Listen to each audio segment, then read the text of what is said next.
When I decided that I wanted to be in the music business, I knew what I was in for.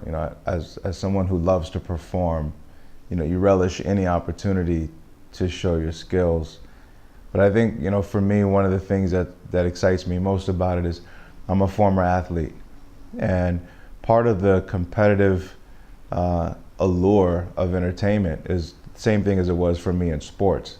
The opportunity to just have an opportunity to compete, show your skills. And as a former athlete, I remember those moments. I remember the moments of the National Anthem almost as much as I remember key aspects of the game, both for football, basketball, and preparing for the opening of a track ceremony. The anthem was critical. It's the silent time before the game. It's when everyone's on edge, and yes, everyone's nerves are up there, but for me, I'm a little at ease with it from all the years of being an athlete. So transitioning into the music business, for years I didn't do it.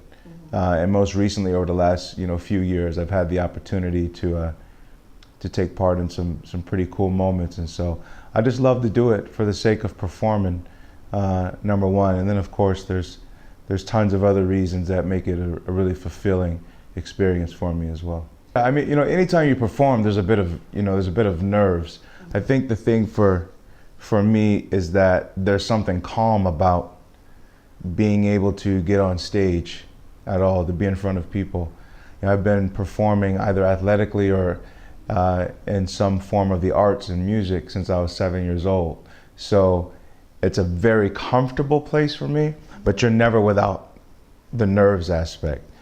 There's definitely been some times for me where you almost feel like you're kind of coming out of your skin a little bit, but there is some aspect to that that's very comfortable. Each environment that you do it in can be different. Whether you are in front of a baseball crowd, or you're in an NBA arena or whatnot, the crowds are different because the makeup of the arena and how the positioning of the people are laid out, all those things can kind of vary. Like for instance, in baseball, you feel the American history in a ballpark. Like you feel all of that. You feel this is really America's first love sport. This is its first game. You can sense the essence of that being in a ballpark. In an NBA arena, you almost feel this heightened, I almost want to say kind of gladiatorish kind of thing. The players are right up on you. Everything's enclosed. You feel really, really exposed in that moment. So it's always very different. But at the end of the day, as far as performing it is concerned, you just got to attach to what being American is about. For me, that's how I get in for that song. You attach to the essence of the song, and you know that by and large in the crowd, regardless of anyone's religion or creed or culture, and that moment, it's all about that flag. Like it's all about the essence of the freedom that we have to even be in that spot, in that moment, being able to partake in that particular event. So all of that somehow, though it is very nerve-wracking, is something very calm and kind of just brings it down to the only thing that matters in this moment is delivering this song. Everybody's first time is always in their house somewhere. Okay. I mean, you could say, professionally, or, in front of a big audience of people. I couldn't even tell you my first time, but I can say that countless times growing up, you rehearse it, you rehearse that moment. And as an athlete, you're rehearsing the moment. Because you grow up, you watch, the NBA finals, or you watch the World Series, or you watch the Super Bowl, or something like that. And then as a kid, I participated in all these sports. So I was always in these moments. Every time you had a season, before any of the games in league, you had to do that, or Pledge of Allegiance, or some moment of honoring, your country. So the first time is always in the home. It's the same place where you first sing. And for some people, that's the shower. For me, that's grandma's basement, right before some big event or whatever. And it's unto myself. You're not sitting there performing it in front of family. But you have the moments where you go give it a try. And I must have done that 100 times, throughout my life as a kid, and then, just very blessed as an adult to be able to get out there in front of people. And I feel like I got a little connection with it, being a former athlete and now being in the music game, and most importantly, having a lot of love for my country. So all those things combined, I think, make for a solid delivery of the song. I don't try to overdo it. I don't try to oversing it or turn it into something other than what it is. I think that's the other richness to the song, is that it's very solid in and of itself. I'll never forget this moment. I was with my vocal coach, Doc Holliday, the great Doc Holliday, and he was running me through some vocal lessons, and we started talking about the National Anthem. And I was telling him that, I had an anthem coming up. I think it was, it might have been the Lakers. I forget which one exactly it was for me, but I remember him saying, sing it how it's supposed to be sang. You make it you because it's your voice, it's your tone, but that song is perfectly written, perfectly laid out, perfectly structured, where it doesn't need a lot of rearrangement or changing at all. It's a very powerful song. It's interesting because I wouldn't necessarily equate athletics or even music to any certain form of patriotism, but you certainly feel patriotic in those moments. I never served in our armed forces or anything like that.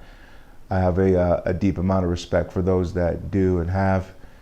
But it's one of those things where you feel all of that in that time, right there in that moment, in that time, and you're singing, and that flag is moving, and people are still, and there's silence. It's just an amazing space right there, because you do kind of feel like you're somehow attached to all things America, in that moment. For me, that's what it is, and I think maybe I have some advantage there, being a songwriter and being in music and being a former athlete and wanting to be in the zone and be in the moment of a game. So I know how to dial in a little bit. But I think that's it's something that everyone gets some sense of, whether they're singing the anthem or they're just there ready to enjoy the event. I'm not sure if I have a favorite performance. I will say that,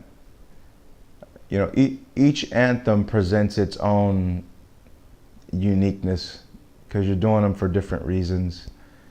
Because of the nervousness attached to it, it never becomes something you can totally get used to.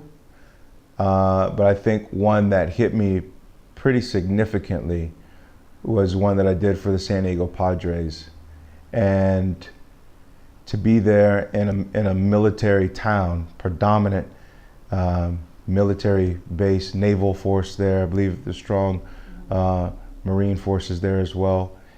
And it was one of those anthem days where, they brought out the color guard, and it was just powerful. And I remember a moment of being in the song and just being moved within, to tears, and I don't know if it was so much as the song or as being in that ballpark or having the color guard in position, directly in front of me.